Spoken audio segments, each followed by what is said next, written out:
Hello students, मैं आपको एक चर वाले रैखिक समीकरण की एक्सरसाइज सेकंड में आगे पढ़ाने जा रही हूँ। सबसे पहले देखिए नोट सेकंड क्या लिखा है। दो क्रमागत संख्याओं को x प्लस 1 मान चाहिए। क्रमागत संख्या क्या होती है? किसी संख्या के जस्ट बाद वाली उसकी क्या हो जाएगी? क्रमागत संख्या। जैसे हम कोई दो क्रमागत संख्या कह दिया गया तो पहले हम लोग क्या मानेंगे? x। अगर उसमें हम लोग प्लस 1 कर देंगे तो उसकी वो क्या हो जाएगी? जस्ट बाद वाली संख्या हो जाएगी, यानी क्रमागत संख्या। सेकंड देखिए, दो क्रमागत सम संख्याओं को 2x प्लस 2 मानना चाहिए। तो सम संख्या में पता है कि सम संख्या क्या होती है? 2, 4, 6, मतलब जो क्या है 2 से विभाज्य होती है वो हमारी क्या होती हैं? सम संख्याएं होती हैं। किसी संख्या को हम लोग सम कैसे बना सकते हैं? अगर उसमें हम लोग 2 का मल्टीप्लाई कर दें तो वो क्या हो जाएगी? सम हो जाएगी। जैसे x है, पहले अगर सम संख्या कह दिया जाएगा तो पहले हम लोग क्या मानेंगे? 2x। और उसके बाद अगर किसी भी सम संख्या में अगर 2 जोड़ेंगे तभी उसकी क्या क्रमागत सम संख्या निकले, इसीलिए दूसरी वाली क्या मानते हैं? 2x plus 2। थर्ड देखिए क्या कह रहा है। दो क्रमागत विषम संख्याओं को 2x प्लस 1, 2x प्लस 3 मानना चाहिए। विषम संख्याएं क्या होती है हमारी? 1, 3, 5, ये सब हमारी क्या होती हैं? विषम संख्या होती हैं। तो अगर किसी भी सम संख्या में हम लोग कोई विषम संख्या जोड़ देंगे तो वो हमारी क्या हो जाएगी? विषम संख्या। इसलिए हम लोग क्या लिखें? क्रमागत विषम संख्या को क्या मानते हैं? 2x प्लस 1 और 2x प्लस 3। क्वेश्चन देखिए, पहले क्वेश्चन क्या कह रहा है। दो क्रमागत संख्याओं का योगफल 9 है। तो पहली क्रमागत संख्या को क्या हो गई? x। फिर दूसरी क्रमागत संख्या का क्या हो गई? x plus 1। तो दोनों का योगफल क्या है? 9 है। तो हमारी क्या बन गई? इक्वेशंस को आप सॉल्व करके x की वैल्यू निकाल लीजिएगा।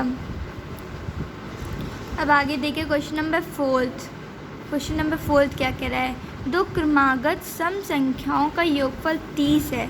तो दो क्रमागत संख्या मतलब क्या है? पहली क्या हो गई? 2x, दूसरी क्या हो गई? 2x plus 2। इन दोनों का योगफल क्या है? 30 है। ये हमारी क्या बन गई? इक्वेशन, समीकरण बन गया। इससे आप x का मान निकाल लीजिएगा और फिर जब x का मान निकालेंगे तो पहले 2x का मान निकाल लीजिएगा, वो हमारी क्या होगी? पहली सम संख्या। और फिर 2x प्लस 2 का मान निकाले, वो होगी दूसरी सम संख्या। जैसे मान लिया कि x का मान क्या है? 3 आया है, तो हमारी सम संख्या फर्स्ट क्या हो जाएगी? 2x में हम लोग x का मान निकालेंगे 2 इंटू 3 इक्वल टू 6 है, हमारी क्या होगी फर्स्ट। और सेकेंड वाली क्या हो गई? 2x plus 2, 2 into 3 plus 2, 2 3 6 plus 2 8, हमारी दूसरी क्या हो गई? 8। इस तरह से आप लोग संख्याओं का मान भी निकाल लीजिएगा।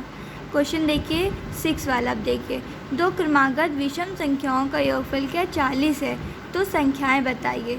विषम संख्या 2x प्लस 1 पहली हो गई और 2x प्लस 3 दूसरी हो गई, ठीक है। दो इन दोनों का योगफल क्या है?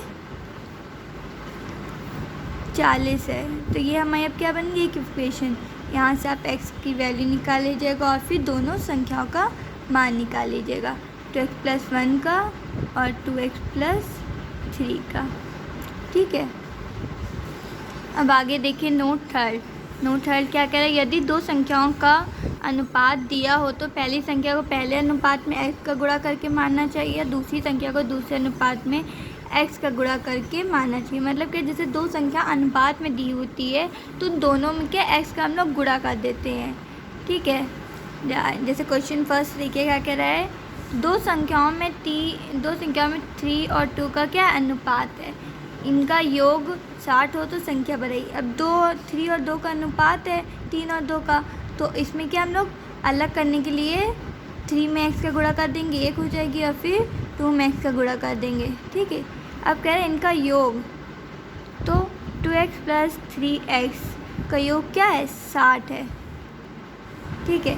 ये क्या 60 के बराबर हो गया। अब यहाँ से आप x की वैल्यू निकाल लीजिएगा। क्या क्या कह रहा है कि संख्याएं बतानी है। तो पहली संख्या क्या है? 3x है, तो जो x की वैल्यू आएगी 3x है, तो x की जो वैल्यू आएगी 3x में रख कर 3x की वैल्यू निकाल लीजिएगा। फिर 2x में x की वैल्यू रख कर 2x की वैल्यू निकाल लीजिएगा। अब आगे देखिए क्वेश्चन नंबर 4 क्या कह रहा है। क्वेश्चन नंबर 4 कह रहा है दो संख्याओं में अनुपात है 6 और 5 का, ठीक है। 6 और 5 का अनुपात, यानी 6 में x का गुणा कर देंगे 6x और 5 में 5 में गुणा कर देंगे 5x। और क्या है, यदि प्रत्येक संख्या में 12 जोड़ दें, मतलब इन दोनों संख्याओं में क्या 12 जोड़ दें तो उनका अनुपात कितना हो जाता है 10:9 ये हो जाता है। ठीक है, अनुपात को हम लोग क्या लिखते हैं, अपॉन में मानते हैं, तो मतलब क्या हो जाएगा 6x + 12 अपॉन 5x + 12। ये किसके बराबर हो जाता है, इन दोनों का अनुपात कितना हो जाता है 10:9। तो हमारी क्या बन गई, एक इक्वेशन बन गई। आप लोग त्रिया दोनों तरफ देखिए 1 बटे, तो आप लोग त्रिया गुणा करके इसको सॉल्व कर लीजिएगा और x की वैल्यू निकाल लीजिएगा। x की जब वैल्यू आ जाए आपकी, तो पहले 6x में x की वैल्यू रखकर 6x का मान निकालिए, फिर 5x में x की वैल्यू रखकर 5x का मान निकालिएगा।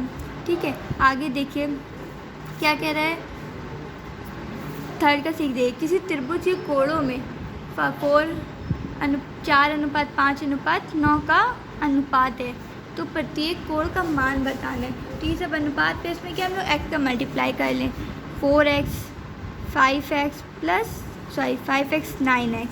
ठीक है, इन दोनों में अब अनुपात को अलग करने के लिए हम लोग क्या करते हैं, x का मल्टीप्लाई करते हैं। x का मल्टीप्लाई कर लिया हम लोग ने, x से क्या हम लोग किसी भी चर का मल्टीप्लाई कर सकते हैं। ठीक है, x की जगह पर ज़रूरी नहीं है कि यहाँ पे x ही आए, x का मल्टीप्लाई कर दिया। अब क्या है, प्रत्येक कोण का अनुपात दे, तो आपको पता है कि त्रिभुज के तीनों कोणों का योग क्या होता है 180 होता है।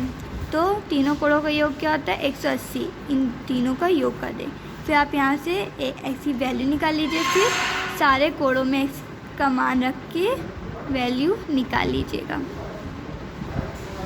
इसी तरह से देखिए क्या कह रहा है, 7 वाला, किसी आयत की लंबाई और चौड़ाई में क्या अनुपात है 2:3। ठीक है, तो 2 और 3 को अलग कर ले, 2x और 3x में x का मल्टीप्लाई कर। यदि आयत का परिमाप 100 मीटर है तो लंबाई और चौड़ाई बताएं। परिमाप का फॉर्मूला आपको पता है, 2 ब्रैकेट में +b=। ठीक है, ये है होता है, और हमारे क्या कह रहे हैं, परिमाप 100 मीटर दिया है। ठीक है, तो अब यहाँ पे लंबाई क्या है हमारी 2x हो गई, प्लस चौड़ाई क्या है हमारी, लंबाई और चौड़ाई में अनुपात है, तो पहले जो रहता है वो मतलब 2 क्या है हमारी लंबाई और 3 क्या है चौड़ाई, तो 3x यहाँ पे आ जाए। अब यहाँ पे आप लोग x का मान निकाल लीजिएगा, और फिर यहाँ पे मान रख के लंबाई को यहाँ मान रख के चौड़ाई का निकालिएगा। ठीक है।